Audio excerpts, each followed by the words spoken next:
Neața, la mine este dimineața, este ora 8, suntem pe 17 a 1-a și astăzi vă voi arăta consumul pe timp de gel la Hyundai Kona electric, varianta de 64 de kW. Afară sunt minus 11 grade, avem 20 de km de când am plecat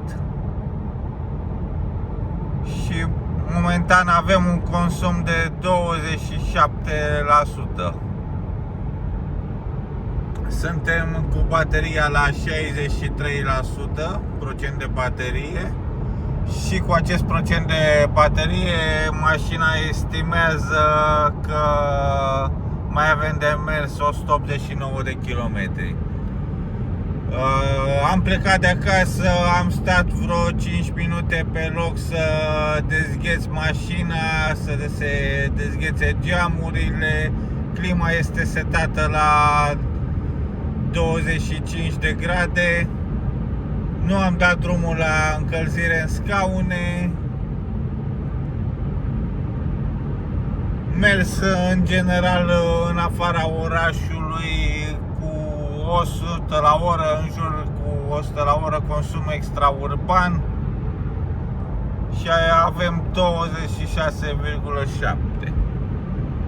Ca să vă faceți o idee pentru cei care vreți să achiziționați această mașină, cam acesta este consumul pe un ger mai extrem.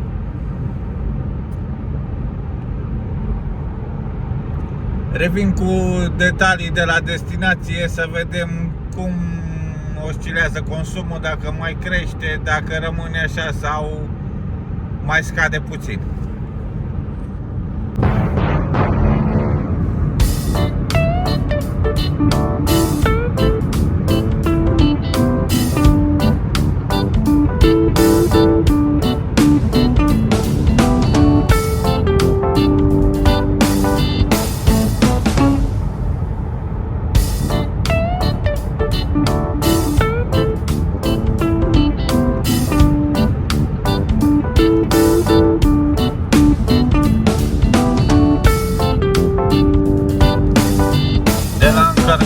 Am parcurs 121 de kilometri și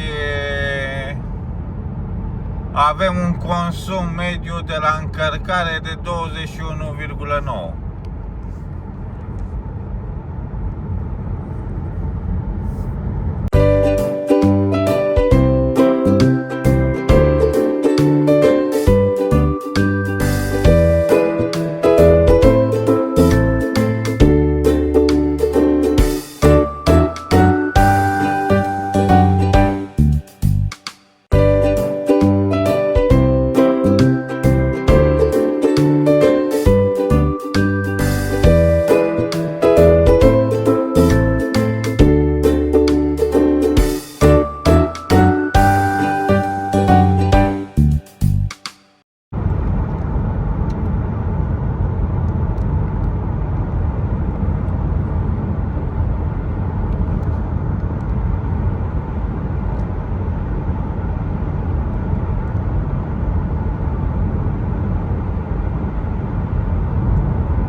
Afară temperatura a scăzut până la minus 14 grade.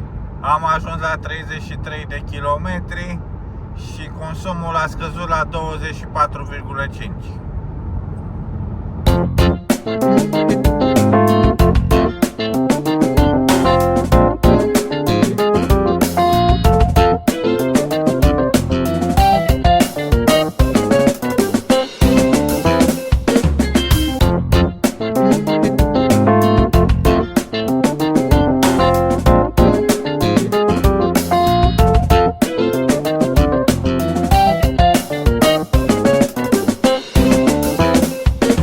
Am ajuns și la destinație după 40 de kilometri, 39,9 ca la Carrefour. Am ajuns cu un consum de 23,9 în 31 de minute. Afară sunt minus 12 grade.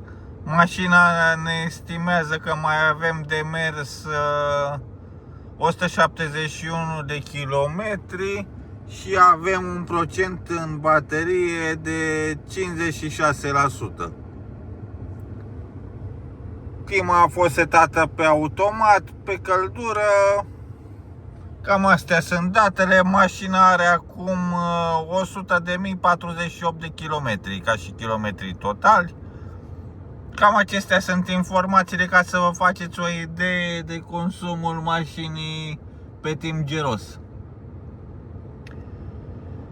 Ca de obicei, vă rog să vă abonați la acest canal. Un like și un subscribe mă va ajuta. Zi bună!